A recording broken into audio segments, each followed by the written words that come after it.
Damos la bienvenida a María Paula Romo, ministra de Gobierno. Ministra, buenos días y bienvenida a nuestro programa. Quisiera simplemente una corta reacción suya. Todo parece indicar que Joe Biden va a ser el nuevo presidente de los Estados Unidos. ¿Cuál es la expectativa que hay en el Ecuador sobre el futuro de las relaciones entre los dos países? Toda vez que Donald Trump pues tuvo o demostró cierta o importante apertura con este gobierno. Buenos días, Janet, muchas gracias por la invitación. Creo que el Ecuador ha recuperado su relación con los otros países, con socios estratégicos como con Estados Unidos. Es una relación de país a país y de gobierno a gobierno, y esperamos y hemos construido, así lo ha dicho el presidente, hemos construido esta relación de tal manera que se mantenga más allá de los cambios que puedan darse en el gobierno de los Estados Unidos y en el propio gobierno del Ecuador. Esperamos que la relación ya en materia de cooperación en cada uno de los temas se consolide como una relación entre las instituciones de ambos países. Yo misma participaré la próxima semana en una serie de reuniones bilaterales sobre el tema de seguridad, en donde hemos recompuesto todos estos mecanismos de seguridad que, como le digo, esperamos que se mantengan más allá de los cambios de gobierno en cualquiera de nuestros países. Aunque no es tema de su cartera, pero existe preocupación por, digamos, este camino que ya se arrancó nuevamente en torno a una posible firma de un acuerdo comercial. El tema de las flores o la apertura de la entrada de flores ecuatorianas o rosas ecuatorianas puntualmente a los Estados Unidos sin aranceles era como un antecedente de ese buen camino que tenía ese acuerdo. Pero los demócratas podrían tener otra visión sobre un acuerdo comercial, entonces como que existe ese temor de que eso quede paralizado.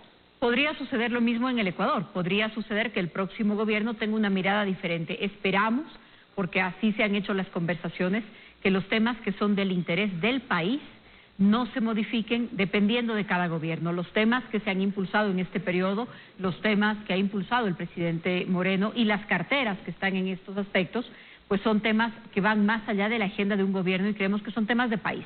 La entrada de las rosas al mercado de los Estados Unidos es un tema de país, tiene que ver con nuestra economía, con el empleo, y así esperamos que se mantenga en la agenda del Ecuador y confiamos también en la agenda de los Estados Unidos y en esta relación que es entre países más allá de los gobiernos. Así que tenemos poco que decir respecto de los resultados, sino más bien seguir trabajando para que el país tenga las mejores relaciones con sus socios más importantes. Bueno, y algo que nadie esperaba es que todavía estamos esperando el conteo de votos en los Estados Unidos para poder saber qué es lo que va a pasar.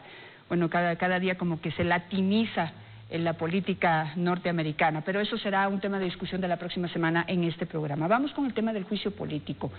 ¿Cuál es su evaluación, su sensación, su reacción frente a lo sucedido el sábado cuando usted presentó sus pruebas de descargo en torno a las acusaciones que nuevamente le hacen por la actuación de la Policía Nacional en el paro de octubre de 2019?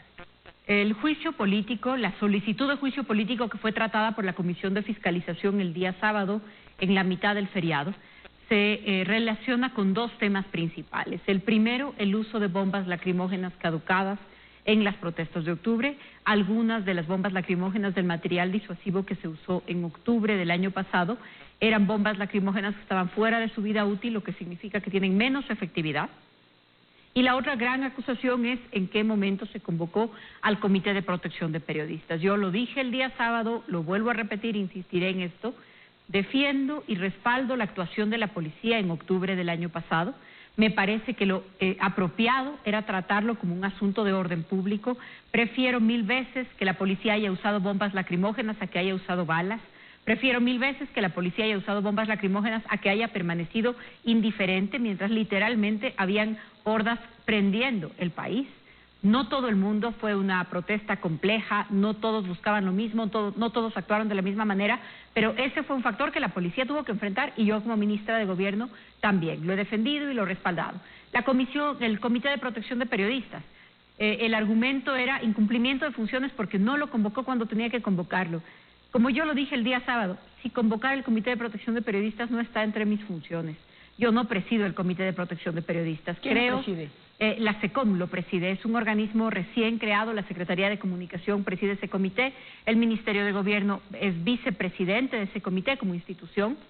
Yo convoqué el Comité de Crisis y el Comité de Protección de Periodistas el día que los periodistas fueron secuestrados en el Ágora de la Casa de la Cultura. Pero luego del estallido que se vivió en octubre, luego de la violencia que se vivió en octubre, luego de que confluyeron una protesta y una reacción a unas medidas económicas, pero también un sector que trató de acabar con la institucionalidad democrática, que la policía lo haya logrado controlar como un asunto de orden público, que hoy día estemos un año después con un país que está en paz, que mirándonos en los países de la región podamos tener una comparación y hacer una valoración positiva del trabajo de la policía. Todo esto yo lo creo, estoy convencida de eso, pero que estemos discutiendo cuál era la fecha de caducidad que hace a algunas bombas lacrimógenas menos efectivas y quién tenía que convocar el comité, y no que estemos discutiendo quién secuestró.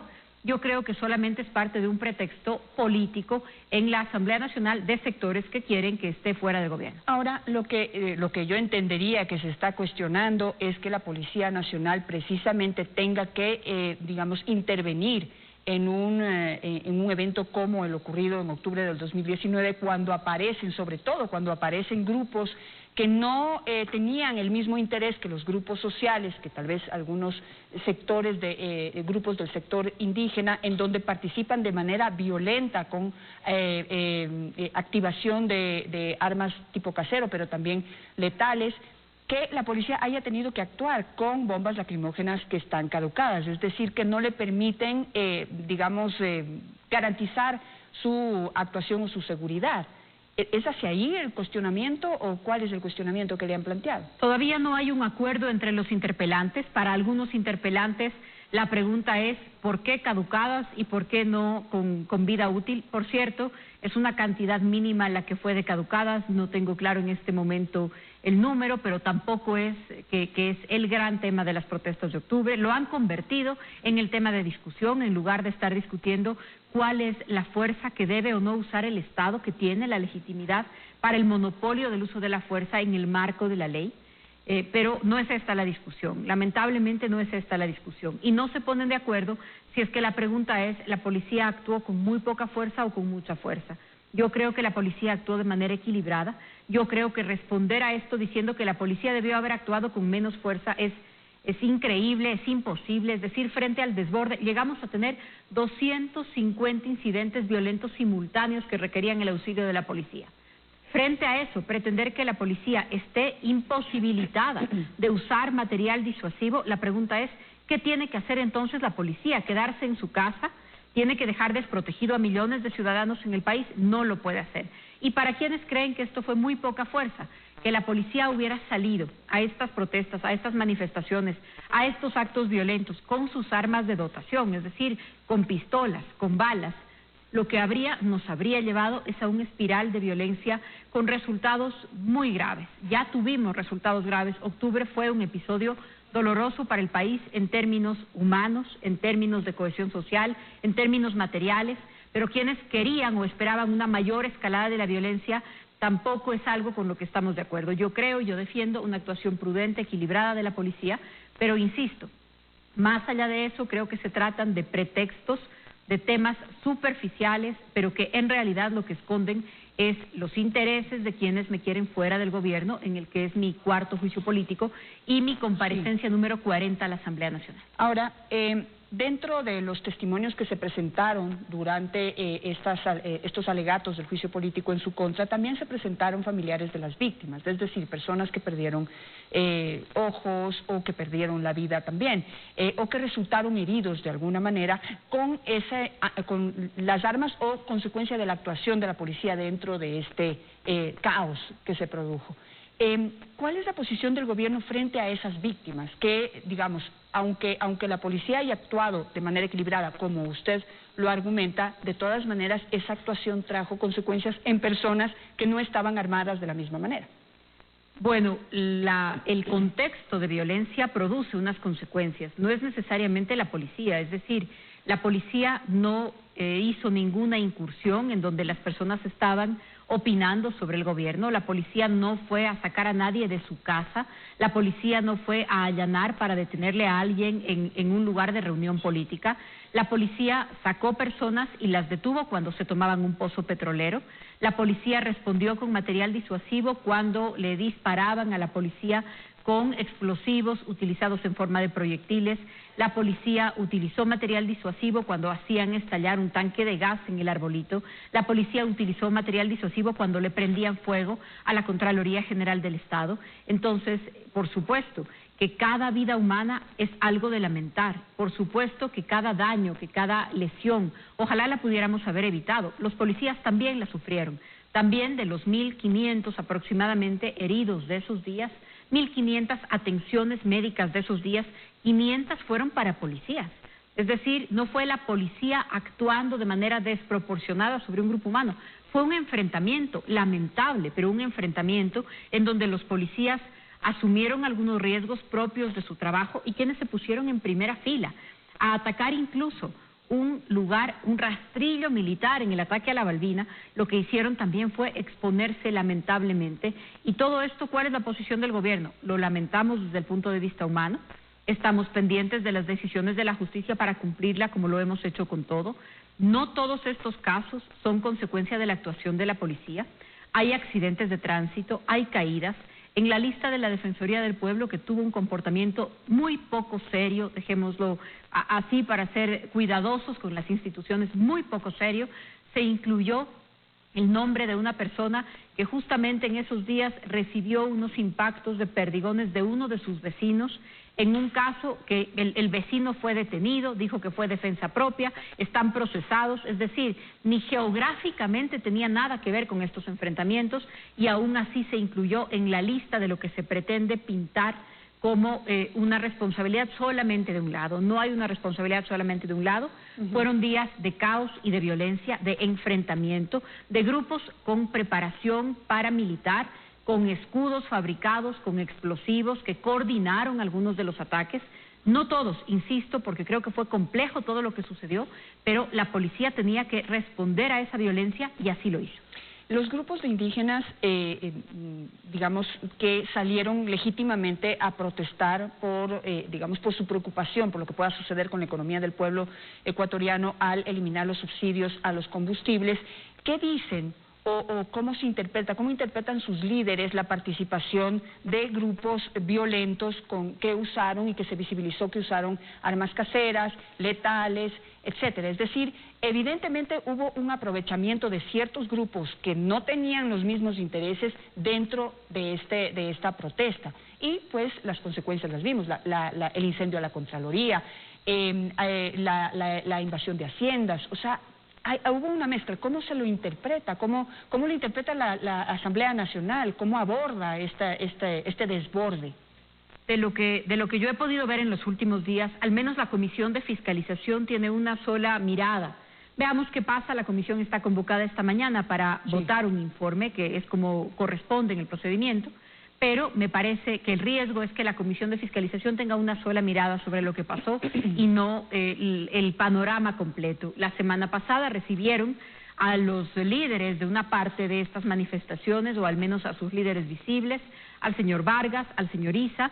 Como ustedes han escuchado, pues el señor Vargas incluso ha dicho que no hubo ningún secuestro, que los policías que fueron vejados y maltratados en el ágora de la Casa de la Cultura estaban ahí pasando mejor que en sus casas. Nosotros tuvimos policías, hombres y mujeres secuestrados hasta 5 días, tuvimos mujeres policías secuestradas 5 días en Pujilí, más de 400 entre policías y militares. Los periodistas que estuvieron secuestrados ese día no tienen nada que decir sobre el incendio de la Contraloría, no tienen nada que decir sobre el incendio aquí en Teleamazonas y el ataque a Teleamazonas. Hay una mirada de que no pasó nada, de lo que todos atestiguamos, como si la violencia, entre comillas, del lado de la policía o la respuesta policial se hubiera dado en un ambiente de tranquilidad, de paz, y no en un momento de zozobra en donde confluyeron la protesta de quienes tenían una preocupación por una decisión económica del gobierno, confluyeron ahí también organizaciones, sectores del país que, según lo dicen ahora, venían preparando un levantamiento contra el Estado ya durante varios meses, y confluyeron sectores políticos que, para buscar la impunidad de sus líderes, trataron de prenderle fuego al país y que se caigan las instituciones antes de responderle a la justicia, y me refiero al correísmo. Otra de las acusaciones que se estaba evaluando o que se está analizando dentro de la Asamblea Nacional es el hecho de que la policía habría invadido predios universitarios, concretamente de la Universidad Católica y la Universidad Salesiana, en donde se refugiaban grupos de protestantes. Pero, ¿cómo interpreta usted el hecho de que los representantes de dichas instituciones, es decir, los rectores de Católica y Salesiana, no se presentaron a dar su testimonio en este proceso previo al juicio político? Bueno, yo creería que los rectores de las universidades no quisieron ser parte de algo que tiene más que ver con una disputa política con el gobierno, con una disputa política conmigo en mi calidad de ministra de Gobierno, que con una búsqueda de la verdad. La comisión que se creó, una comisión especial en la Asamblea para investigar los hechos de octubre, funcionó y cerró su trabajo el año pasado. No hubo ninguna incursión de la policía en ninguna universidad, no hubo ninguna incursión de la policía en ninguna gobernación. Tuvimos 11 gobernaciones tomadas en todo el país. Jamás la policía desalojó a nadie que se encontrara ni en paz ni en refugio, aun si estaba en instalaciones públicas, como es el caso de las gobernaciones. Ni una sola incursión, peor a un predio universitario. Lo que tuvimos fue una noche de 11 días de violencia extrema, una noche en donde la actuación de la policía probablemente, porque no hay seguridad de que haya sido la policía, los primeros días tuvimos investigaciones que nos decían lo contrario, pero que cayeron bombas lacrimógenas cerca de los predios de 2 universidades. Yo esa misma noche dije, esto debemos tener cuidado, esto no se puede repetir, y no se volvió a repetir. Ustedes verán que entre las imágenes que comparten los legisladores interpelantes, no hay un solo policía dentro del predio de una universidad. Los policías que entraron al ágora de la Casa de la Cultura entraron porque los secuestraron, jamás entraron a provocar o jamás entraron a incidentar para que la violencia crezca en un espiral que habría sido muy difícil de contener. Paralelo a este juicio político hay una cuestionada imagen de la Asamblea Nacional en general, en donde hay 60 miembros de esa Asamblea Nacional involucrados en distintos casos de corrupción, y tenemos una comisión de fiscalización a la que se le ha acusado de no hacer bien su trabajo, de verle a los ecuatorianos en esa tarea, que si bien hay que fiscalizar, hay que hacerlo bien hecho y bien argumentado. Entonces, aquí tienen también una misión, y es reivindicarse. ¿Usted considera que este juicio político podría servir a esos intereses políticos de, en este caso, la Comisión de Fiscalización y la Asamblea Nacional en general? No lo creo. La Asamblea todavía tiene entre sus miembros a una de las personas que fue sentenciada en octubre. No digo detenida, peor todavía acusada por una cadena nacional de televisión. No, sentenciada en última instancia por sus jueces naturales, que son los de la Corte Nacional, por tomarse un pozo petrolero en la provincia de Sucumbíos, y sigue ahí. La Asamblea, a pesar de las investigaciones, las acusaciones, etcétera, a algunos de sus miembros, no ha hecho nada por investigarlos o sancionarlos, y creo que lo que buscan algunos sectores, no quiero generalizar porque también en la Asamblea me parece que hemos tenido personas que han puesto por delante el país. También hemos tenido personas que han sido un gran respaldo para aprobar leyes importantes para el país, así que quiero evitar generalizar, pero creo que hay sectores políticos en la Asamblea que lo que pretenden es o una cabeza de turco o una distracción o directamente una respuesta a temas políticos con los que no están de acuerdo. Entre esos, haber evitado que su agenda se cumpla en octubre. Vamos a ver qué es lo que sucede. Hoy en la mañana se reúne la Comisión de Fiscalización a las 8 de la mañana para presentar un informe en donde se va a decidir si se presenta el informe al Pleno, digamos, para ver si se decide o no se decide ese juicio político. No quisiera dejarla ir, aunque tengo corto tiempo, para saber qué es lo que ha pasado con el caso Cherres y los bonos del ISPOL. Hasta la semana anterior, pues la defensa del Decevale había argumentado que el Decevale no tenía nada que ver en el tema de los bonos del ISPOL, que no había conocido nada durante 17 años de la participación y presencia del señor Cherres en las negociaciones entre el ISPOL y la participación del Decevale en esas negociaciones, y yo presenté una carta ante el abogado enviada por el Decevale, firmada por el señor Carbo Cox, en donde reconocía que tienen los bonos, y no solamente los reconocía, sino que describía la numeración y las fechas de caducidad y bueno, detalles de esos bonos que habían pasado por el Decevale hacia un custodio internacional que resultó ser el mismo Cherres. Entonces, ahí como poner en contexto, ¿qué ha pasado desde la semana anterior hasta hoy? Bueno, la semana pasada, un poco antes del feriado, tuve una reunión productiva con los nuevos representantes de los accionistas de Decevale. Hago ahí un paréntesis. Desevale tiene como sus dueños, como sus accionistas, a la Bolsa de Valores de Quito, a la Bolsa de Valores de Guayaquil, a algunas casas de valores, al propio Ministerio de Economía y Finanzas. Así que a los accionistas más grandes, que son las bolsas de valores de Guayaquil y Quito, les pedí asistir a una reunión. En esa reunión estuvo también el delegado del presidente a la Junta Monetaria, estuvo la gerente del Banco Central del Ecuador, estuvo, por supuesto, el directorio del ISPOL. La hicimos en la gobernación de la provincia del Guayas y confío en que esta nueva administración del Desevale, han presentado sus renuncias el presidente y el gerente de Desevale durante todos estos años. Confío en que esta nueva administración comparta el interés que tenemos nosotros. ¿Quién hizo qué? ¿Qué delitos se cometieron? Porque no fueron solamente flexibilidades, no fueron solamente informalidades, fueron delitos, es una estafa gigantesca.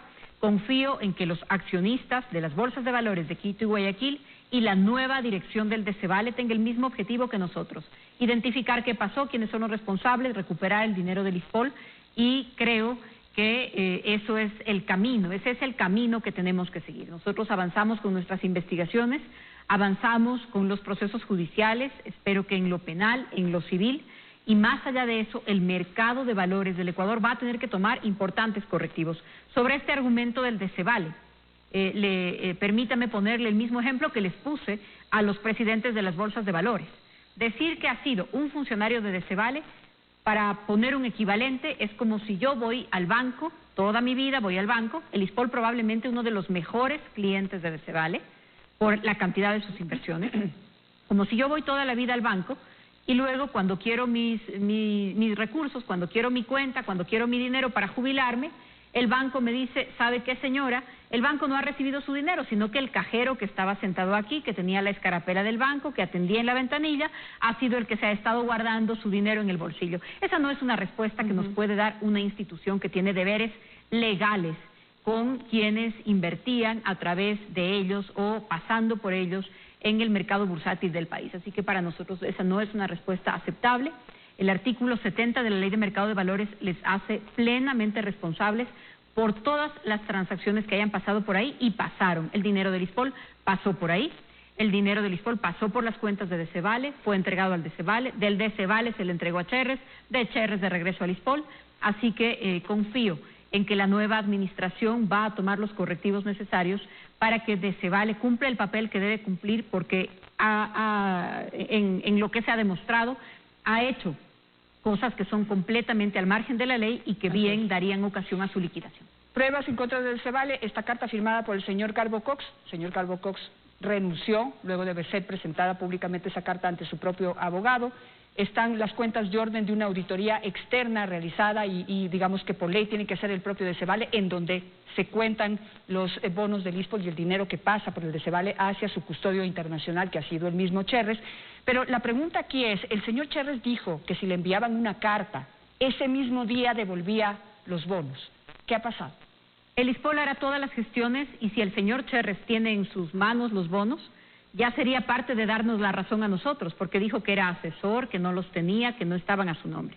Pero el ISPOL, por supuesto, le exigirá la entrega y la devolución, la recuperación de esos bonos, pero en las condiciones que manda la ley, de la manera en que no sea perjudicial para el ISPOL. No puede el señor Cherres en este punto poner ahora sus condiciones y decir, yo voy a entregar, pero no me pregunten qué hice con el desfase de 100 millones de dólares de bonos ya redimidos, que fueron entonces cobrados por él o por sus empresas y que no le fueron entregados al ISPOL.